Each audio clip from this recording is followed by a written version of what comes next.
हमारे देश को biggest democracy of the world कहा जाता है। दुनिया का सबसे बड़ा लोकतंत्र। यहां पर लोग अपनी मनपसंद की सरकारें चुनते हैं और फिर फेडरल गवर्नमेंट है।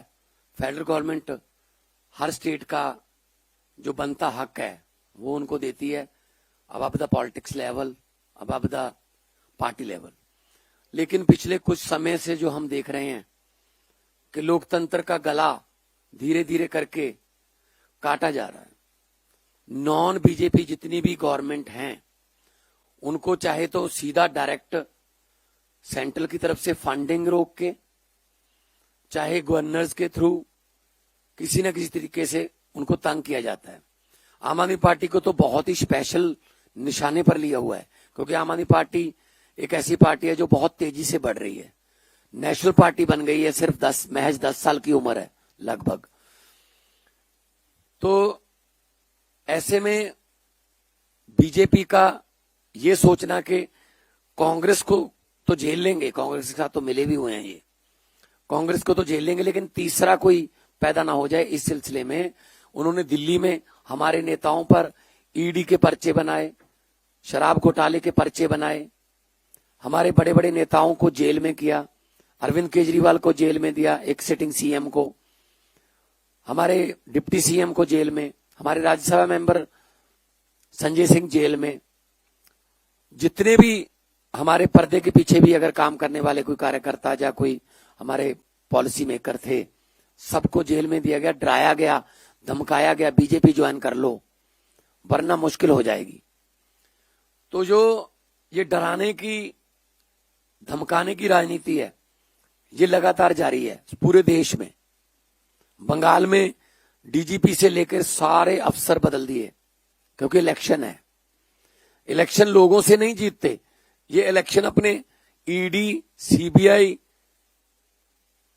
या इलेक्शन कमीशन या फिर जो अपने और डिपार्टमेंट हैं डराने वाले, ये उनके जरिए जीतते हैं। पिछले दिनों हमारे पंजाब से राज्यसभा सांसद अशोक मित्तल जी के यहां ईडी की रेड हुई। जो लवली यूनिवर्सिटी चलाते हैं वहां पे 40,000 के करीब स्टूडेंट जो है वो शिक्षा लेता है। 35 से ज्यादा कंट्रीज से वहां पे स्टूडेंट जो है पढ़ने के लिए आते हैं।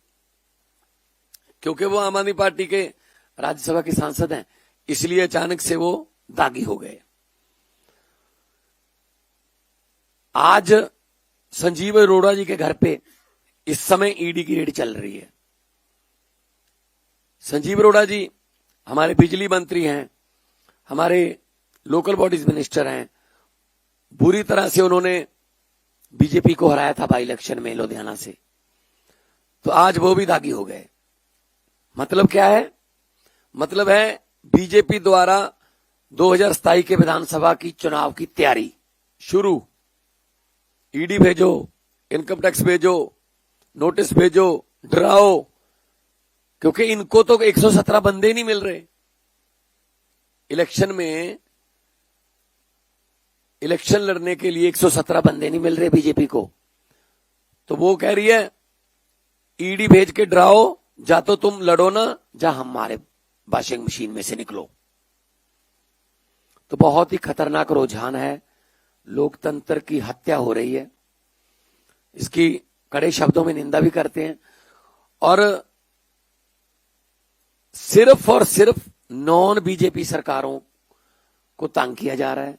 सिर्फ और सिर्फ विपक्ष के नेताओं पर ये ईडी का जो डंडा चलता है और निकलता कुछ भी नहीं है उसमें।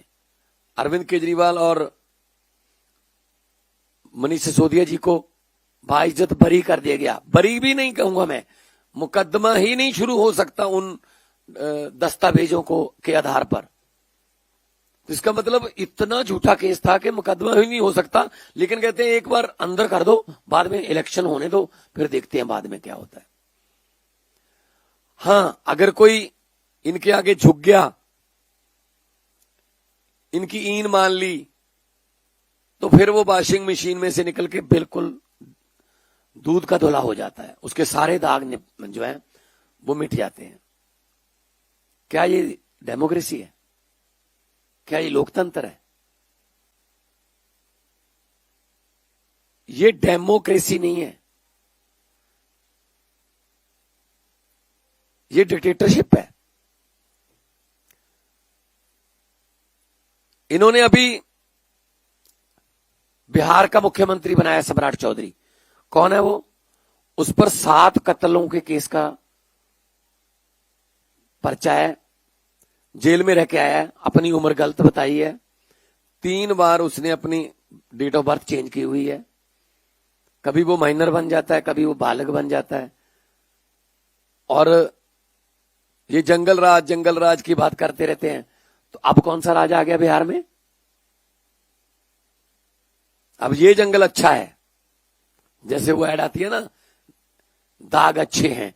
तो जो बीजेपी द्वारा लगाए गए दाग हैं वो अच्छे हैं। जितना मर्जी ये हमें तंग कर ले, जितना मर्जी ये ईडी, सीबीआई, जो भी इनके पास एजेंसियां हैं भेज ले, लेकिन हम डरने वाले नहीं हैं।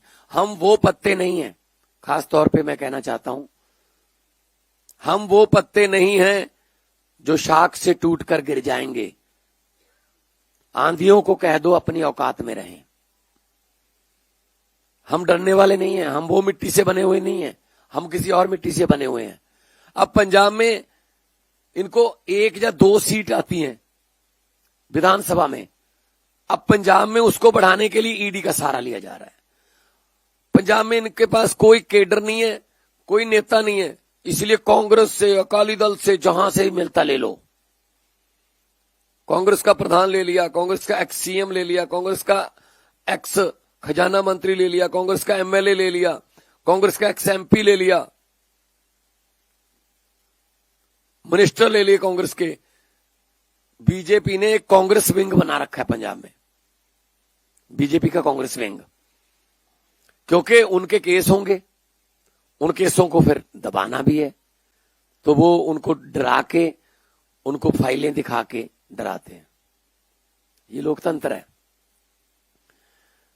मोदी साहब का ध्यान होना चाहिए था कि कैसे देश में बेरोजगारी खत्म की जा सकती है, कैसे अच्छे स्कूल हो सकते हैं, कैसे अस्पताल में अच्छा इलाज हो सकता है, कैसे करोड़ों नौजवानों को नौकरियां मिल सकती हैं, कैसे ये एलपीजी या पेट्रोलियम पदार्थों का जो जंग लगी हुई है उसमें से हमने बीच में से कैसे निकलना है, ताकि हमारे देश के लोगों पर या उनकी जेब पर कोई बोझ ना आए।